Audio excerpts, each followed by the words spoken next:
நீங்க பணத்துக்காக ரொம்ப ஹார்ட் ஒர்க் பண்றீங்க. ஓவர் டைம் வேலைகள்ல இன்னும் ஸ்ட்ரெஸ் ஆகி நிறைய விஷயம் பணத்துக்காக பண்றீங்க. ஆனா பணம் மட்டும் உங்க கையில நிக்கவே மாட்டேங்குது அப்படின்ற ஃபீல் ஆகுறீங்கல்ல. ஏன் அந்த பணம் சில மனிதர்களை மட்டுமே பின்தொடருது, அவங்க அதை சேஸ் பண்ணாம இருந்தா கூட, அப்படிங்கறத பத்தின வீடியோ தான் இது. தொடர்ந்து வீடியோ பாருங்க.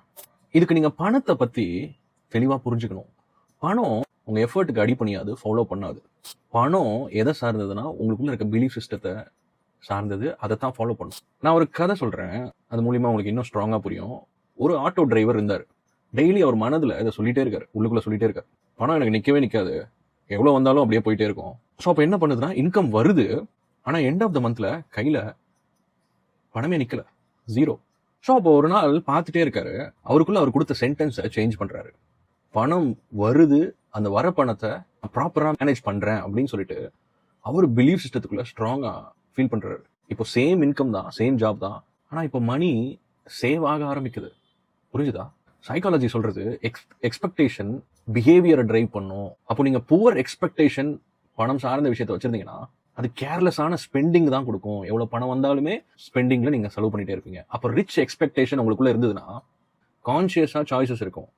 உங்க ஆள் மனதுல நான் பணத்துக்கு ஒர்த் இல்லாதவன் அப்படின்னு நீங்க பதிவு பண்ணியிருந்தீங்கன்னா பணம் ஆட்டோமேட்டிக்கா ரிஜெக்ட் பண்ணும். அதுவே நீங்க ஒர்த்தினஸோட நீங்க பணத்துக்கு ஃபீல் பண்ணீங்கன்னா பணம் உங்ககிட்ட ஹோல்ட் ஆகி நிற்கும். ஆஃப் அட்ராக்ஷன்ல இதுதான் உண்மையான விஷயம். நீங்க பணம் அட்ராக்ட் பண்ண வேணும்னா பணத்துக்கான ரிலேஷன்ஷிப்பை சேஞ்ச் பண்ணணும். அப்போ உங்களுக்கு பணத்துக்கான ரிலேஷன்ஷிப் முதன்மையா பயம் சார்ந்து இருந்ததுன்னா அப்போ வர பணம் லீக் ஆகிட்டே தான் இருக்கும். அப்போ ரெஸ்பெக்ட்ஃபுல்லா அதை ட்ரீட் பண்ணீங்கன்னா மணி ஃப்ளோ அப்பதான் வர ஆரம்பிக்கும். இது நீங்களே செக் பண்ணி பாருங்க அடுத்த ஒரு 7 நாளைக்கு.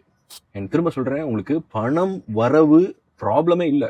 வர பணத்தை தங்க விடாம அதை ஹோல்ட் பண்ணி வைக்க தெரியாம நீங்க தவிச்சிட்டு இருக்கீங்க, அதுதான் ப்ராப்ளமே. ஸோ அப்போ என் கேள்விக்கு ஆன்சர் பண்ணுங்க. நீங்க பணத்தை எனிமியா பாக்குறீங்களா இல்ல உங்க பார்ட்னரா பாக்குறீங்களா? எனக்கு கமெண்ட் பண்ணுங்க. நான் சொன்ன விஷயம் உங்களுக்கு புரிஞ்சிருந்ததுன்னா அதை கடைப்பிடிப்பீங்கன்னா எஸ்ன்னு கமெண்ட்ல டைப் பண்ணுங்க. தேங்க்யூ ஸோ மச் ஃபார் வாட்சிங். Happy manifesting.